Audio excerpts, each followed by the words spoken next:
A team that nobody is really talking about that everybody needs to be talking about. And right now, the last vid of the night, I might even do a quarterback review because I love quarterbacks. But right now, a team that absolutely is getting no respect.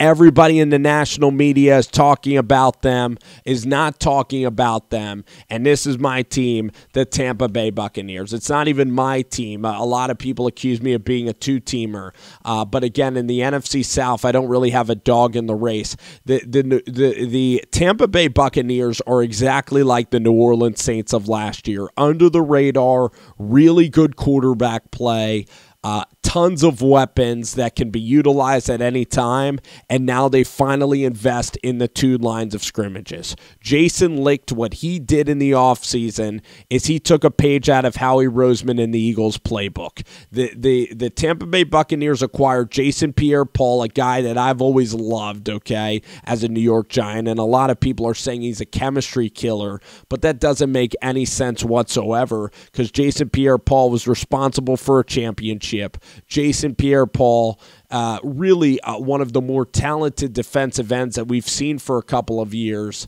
and he's just an all-pro, Pro Bowler type of really successful career, and he's going to go. He's a veteran presence, okay? You still have Noah Spence, number 57 from Western Kentucky, a guy that has really matured since his Ohio State transfer to Western Kentucky because of drugs, and this is a guy that honestly shows flashes, but he has unbelievable potential. So I love the way the Buccaneers have drafted, except for the Robert Aguero kid who can't make a field goal if literally you handed him 3 points, a kid that literally can't throw it in the ocean when he's standing on the beach. So when I look here at the Tampa Bay Buccaneers, all right, you have O.J. Howard, Cameron Brate, and Ronald Jones might just be my rookie of the year. Ronald Jones is like Kamara, lightning fast, can take it to the house at any time, and you get that muscle hamster, a.k.a. just a hamster with basically a hamster with his batteries. With his batteries lost, that's Doug Martin. He ain't the Energizer Bunny no more. He's on the pine. He pretty much has been gone for a couple of years. He had that one game in Oakland where he ran for 600 yards, and he had that one season. Other than that, he's been really mediocre to poor at this level. So you finally get rid of him. You finally get your franchise back in Ronald Jones. You can throw Peyton Barber, sprinkle in Jaquiz, and just be fine there. But Ronald Jones can be my rookie of the year. You then have O.J. Howard, the safest pick in the draft last year out of Alabama, a guy that I absolutely love at this level, Cameron Brate, who is so solid. So now you have great tight ends. You look at the offensive line, Donovan Smith out of Syracuse, Ali Marpet, DeMar Dotson, but then you add Alex Kappa, a complete road grader from Humboldt State in California, in Dublin, California.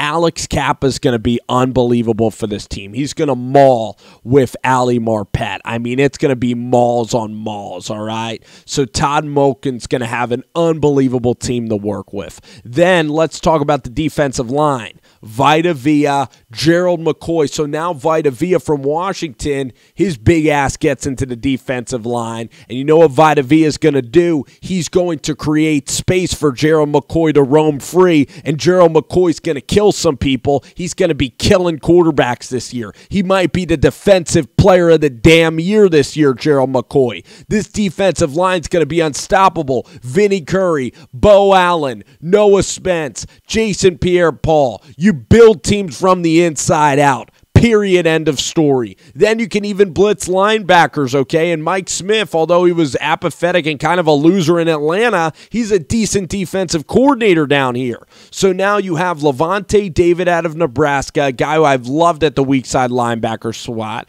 Quan Alexander and LSU Tiger Kendall Beckwith. That is a B+ to A- linebacking core. So you look at the Tampa Bay Buccaneers and you look at the talent on this roster, it's tremendous. Then you finally draft cornerbacks. MJ Stewart, Carlton Davis, okay?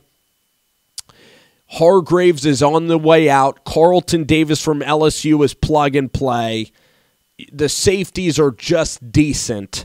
But this Tampa Bay Buccaneers team, it is going to absolutely rock the NFL landscape next year.